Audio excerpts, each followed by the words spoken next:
Saya ulang.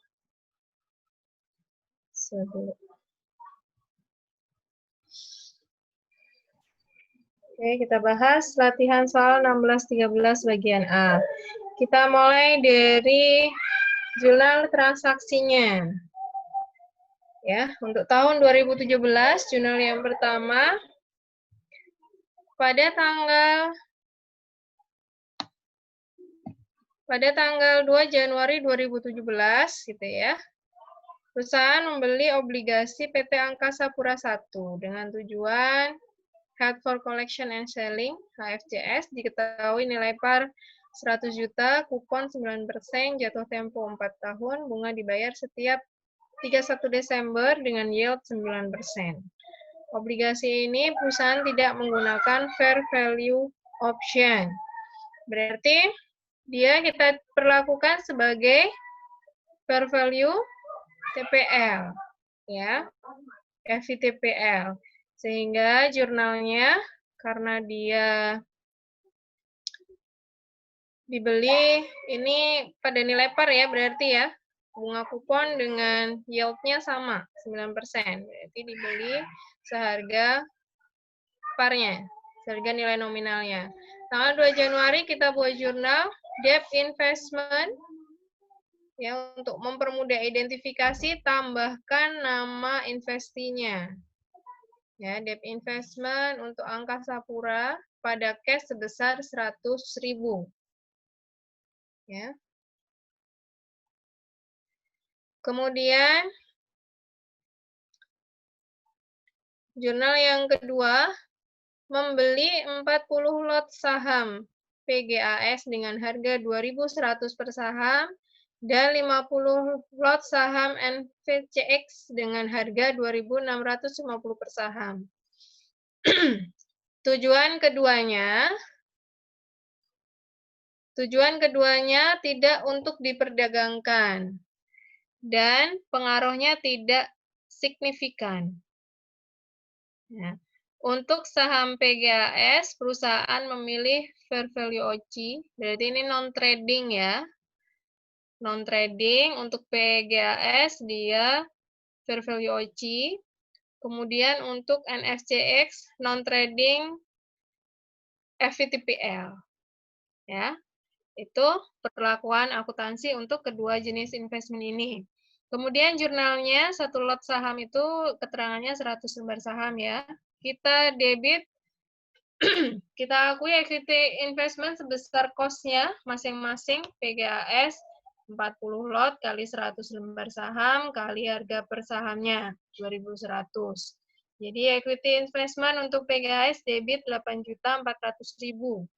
Kemudian equity investment untuk NFCX 50 lot kali 100 kali 2.650, 13.250.000. Dan kreditnya cash 21 juta 21.650.000. Itu jurnal tanggal 12 Maretnya.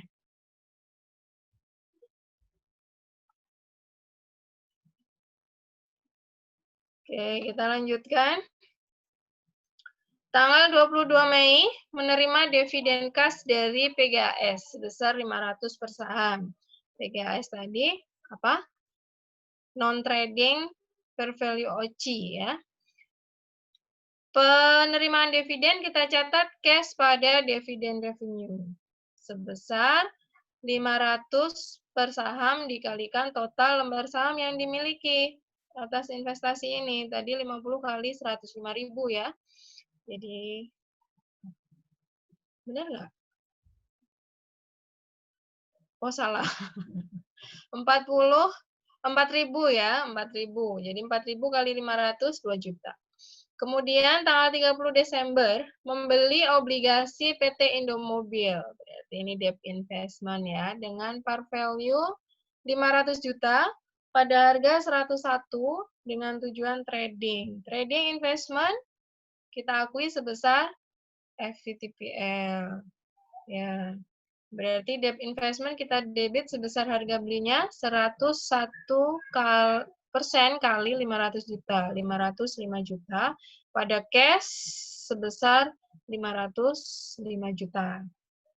31 Desember, menerima pembayaran bunga dari PT Angkasa Pura I, ya. Kemudian diperoleh informasi nilai wajar harga pasar, masing-masing debt investment dan equity investment.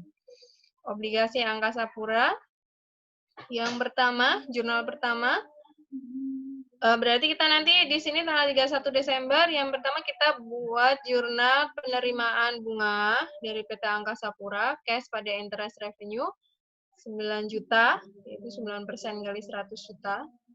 Bunga kupon dikalikan nominal obligasinya tadi ya. Kemudian jurnal untuk penyesuaian fair value masing-masing debt investment dan equity investment-nya. Nah, oke ya. Yang pertama fair value adjustment untuk Angkasa Pura ya. Kan dia dari 100 juta awalnya fair value pada 31 Desember ini berubah menjadi 100.500.000, berarti naik ya fair value adjustment pada unrealized holding gain or loss equity. Karena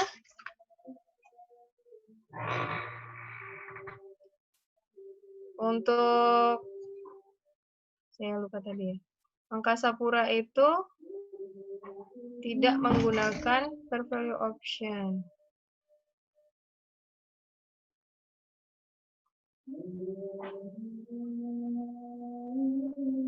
Ini equity atau income?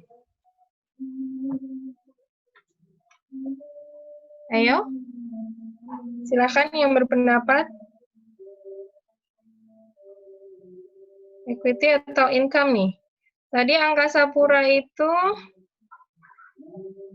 HFCS ya, berarti fair value OCI. Udah benar ya? Oke. Kemudian yang kedua adalah penyesuaian fair value untuk Indomobil. Indomobil tadi FVTPL ya. Unrealized holding gain or loss pada fair value adjustment sebesar 7.500.000 karena nilainya turun. Dari 505 juta turun menjadi 99,5% dari 550 juta. Selisihnya adalah 7.500.000 penurunan fair value-nya. Kemudian untuk saham debt investment, equity investment PGAS, harganya naik ya, harga par value sahamnya naik dari 2.100 menjadi 2.360 ya, maka fair value adjustment-nya equity investment pada unrealized holding gain or loss equity karena dia tadi memilih untuk pakai fair value OCI ya. Nilainya 1.040.000. Kemudian untuk NFCX nilai investasinya naik juga. Yang awalnya sebesar 2.650 per lembar sahamnya menjadi 2.770 per lembar saham. Dikalikan jumlah total lembar sahamnya. Ini salah sepertinya 5.000 ya, bukan 50.000 ya. Jadi hasilnya 600.000. Jurnalnya fair value adjustment karena dia tadi pakai FVTPL ya, tidak memilih fair value OCI. Unrealized holding gain or loss income 600 juta.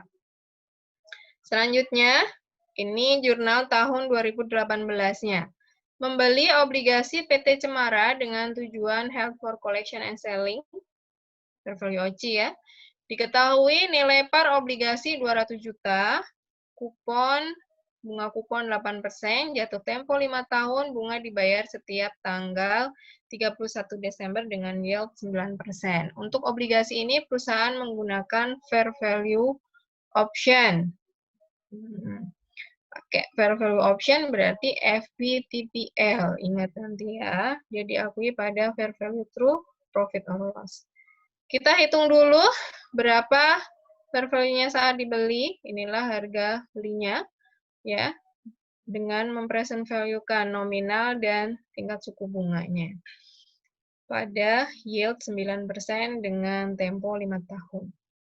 Sehingga ketemu ya fair value saat dibeli sebesar harga belinya 192.220.697.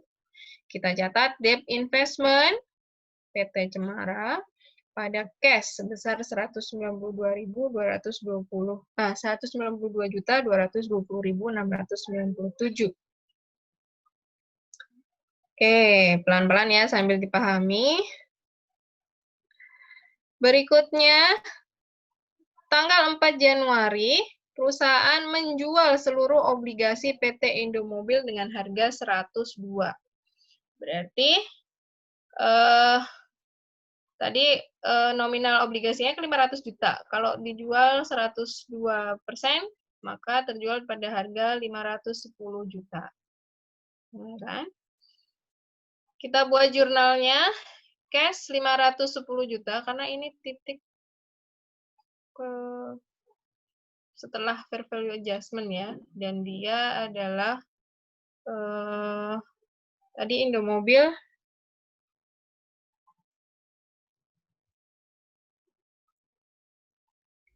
FVTPL ya.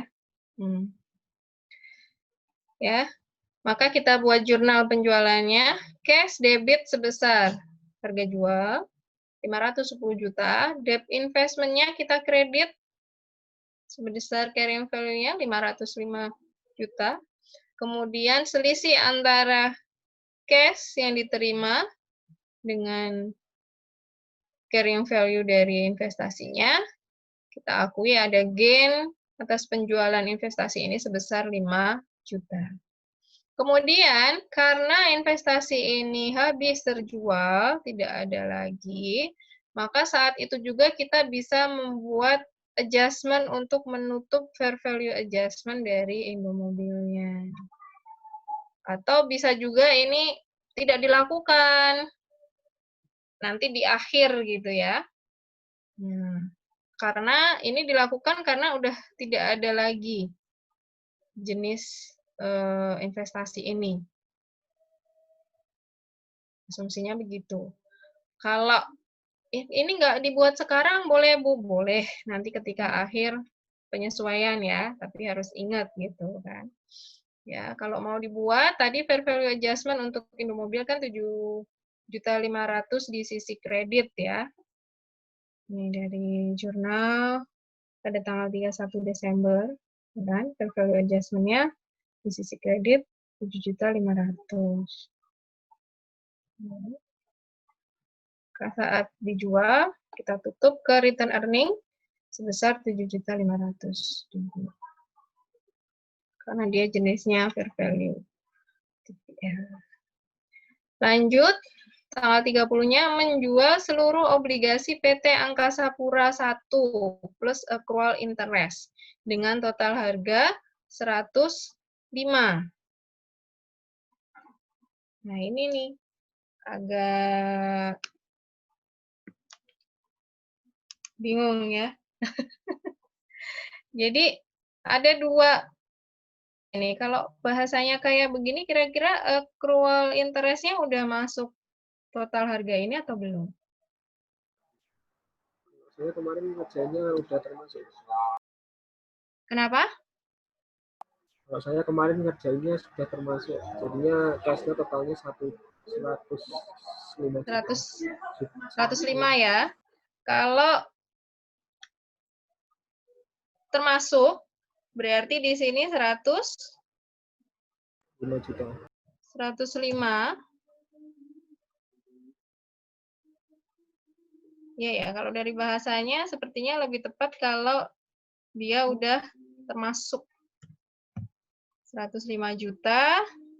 Interest revenue-nya 4.500.000, kemudian debt investment kita kredit sebesar 100 juta, gitu ya, cost-nya. Kemudian ada gain, berarti gain-nya 500.000. Gitu ya. Oke, setuju? Setuju ya? Setuju, Bu. Ya, jadi seperti ini.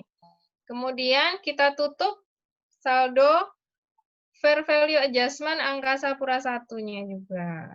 Ya, karena dia udah habis gitu ya, terjual habis semua dan tidak ada jenis investasi yang sama dengan ini lagi, maka bisa kita tutup. Tutupnya, fair value adjustment-nya ditutup ke unrealized holding gain or loss equity yang nantinya akan dilaporkan ke OCI mengurangi net income ya sebagai laba rugi komprehensif dan ditutup ke AOCI.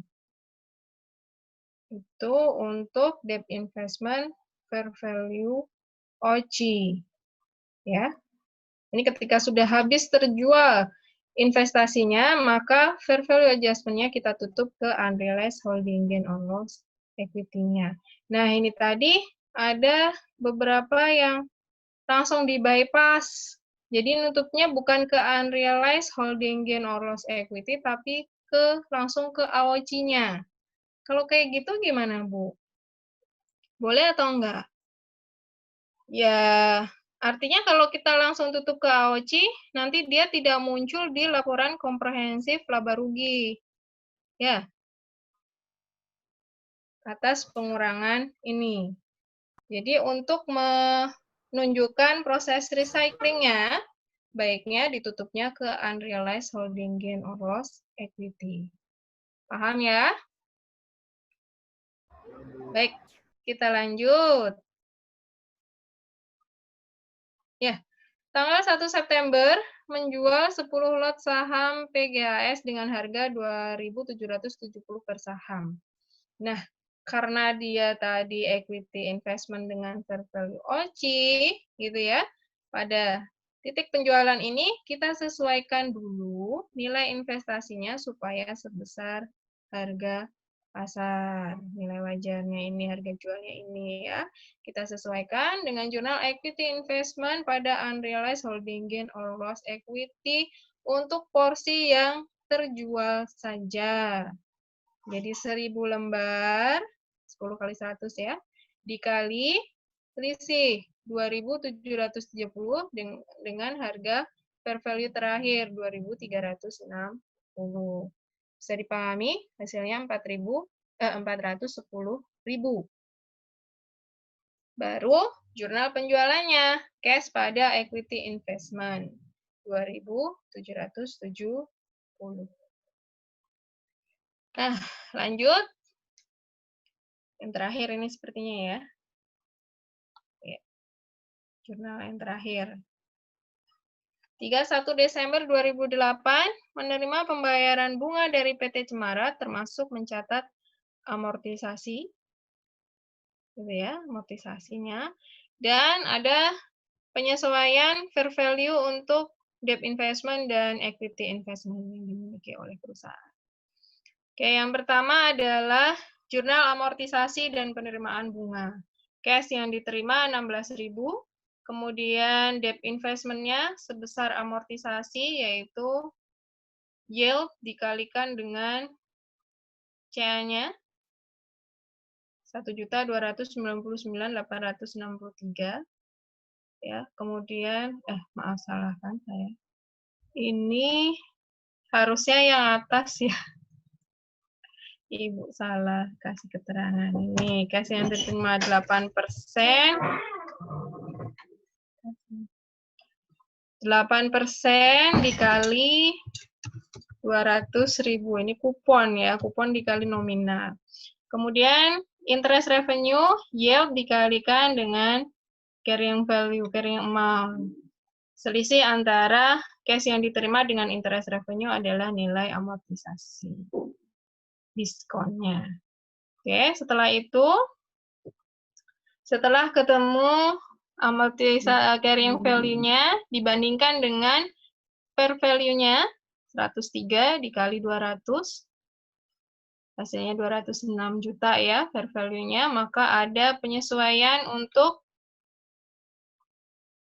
investasi ini sebesar 12.479.440 ya. Karena PT Cemara ini tadi pakai fair value option, ya, Maka penyesuaian fair value-nya debt investment pada unrealized holding gain or loss equity sebesar 12.479. Oke, itu yang pertama. Kemudian yang kedua, penyesuaian fair value untuk saham PGAS, ya.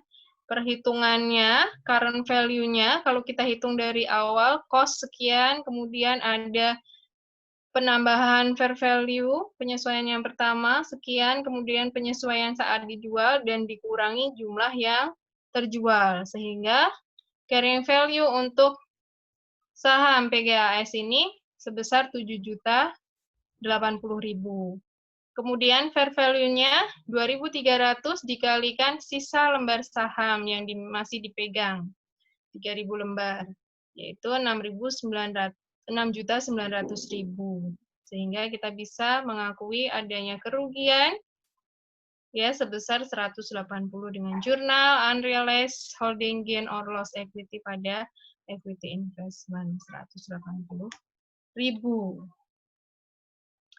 Ya, terakhir untuk saham NFCX. Ya, kita hitung caranya sama, kita cari dulu berapa carrying value-nya. Kalau dari penyesuaian bisa kita lihat nanti carrying value-nya 13.250.000.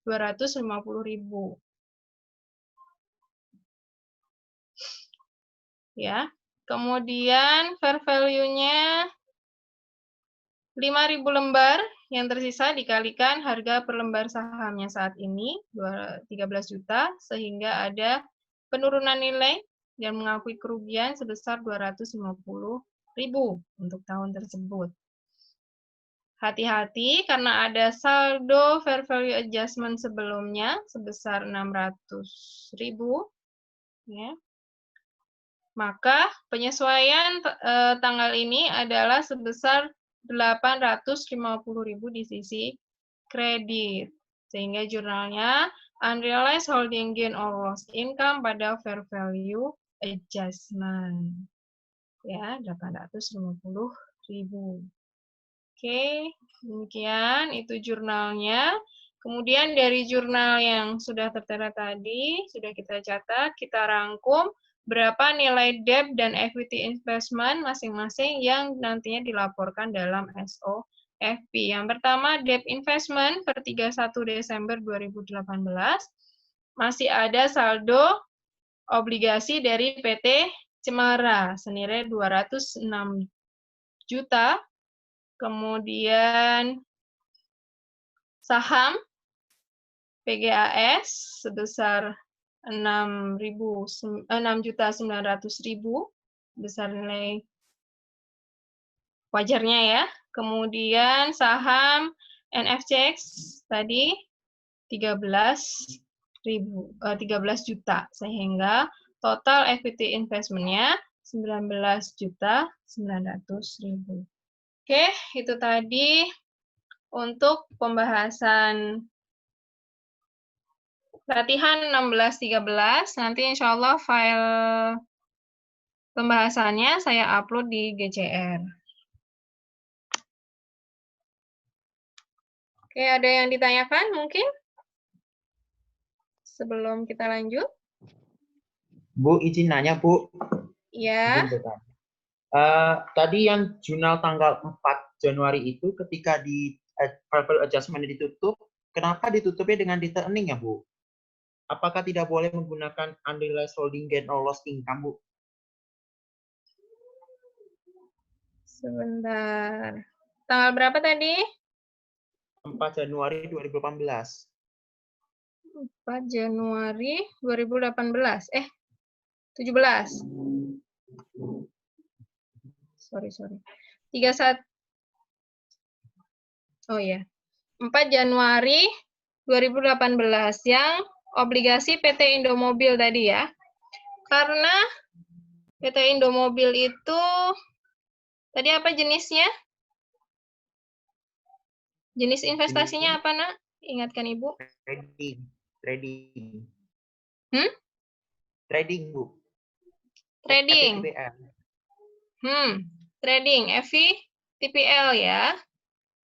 Dia setiap terjadi perubahan fair value adjustment, kan kita catatnya langsung ke unrealized HGL income. Betul? Yang kemudian langsung dilaporkan ke dalam income statement, kemudian langsung ke return earning ya. Kalau di sini kita masukkan lagi unrealized holding gain or loss income, nanti akan ini nih. Ibaratnya apa ya? Karena ini kan penyesuaiannya udah periode yang lalu ya, nanti akan jadi double dengan pengakuan gain on sale of debt investment pada jurnal penjualannya. Jadi akibatnya net income-nya jadi lebih tinggi gitu. Nah, net income tahun bersangkutan. Padahal kan fair value adjustment ini akibat aksi gitu ya dari periode sebelumnya gitu. Itu alasannya. Maka kita tutupnya ke return earning. Bisa dipahami? Baik, Bu. Terima kasih, Bu. Iya, ya, seperti itu ya. Ada lagi yang ingin ditanyakan sebelum waktunya habis?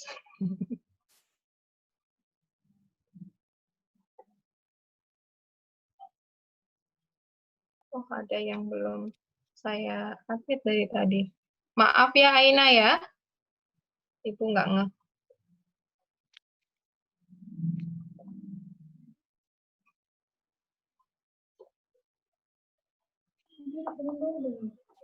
Oke, berarti kalau tidak ada yang ditanyakan, bisa dipahami. Kemudian untuk insya Allah ya. Livia, ada yang mau disampaikan? Iya Bu, maaf mau nanya. Yang jurnal penyesuaian PT Cemara tanggal 31 Desember 2018. Tadi itu kayaknya kalau nggak salah jurnalnya Ibu debt investment pada UHGL equity ya Bu ya? Untuk tanggal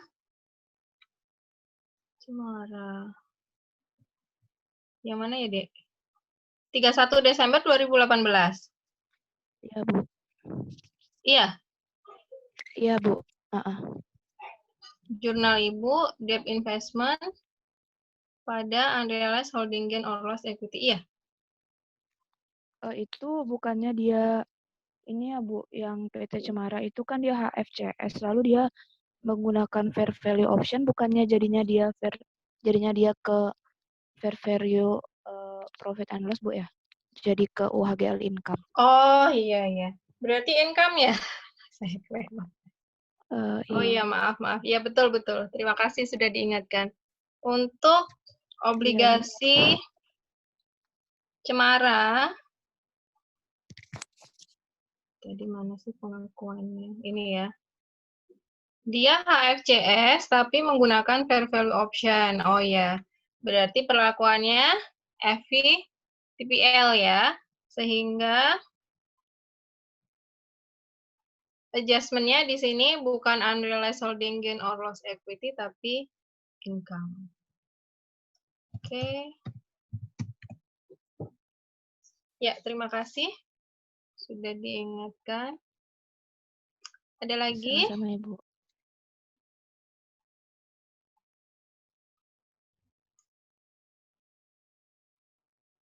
Oke, tidak ada?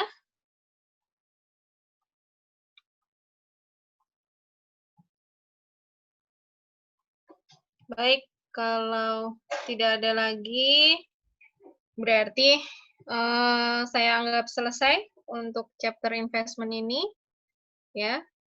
Kemudian tersisa latihan soal pada hari ini seperti yang saya sampaikan tadi, pembahasannya bisa kalian buka nanti link video KLC yang ada di GCR ya.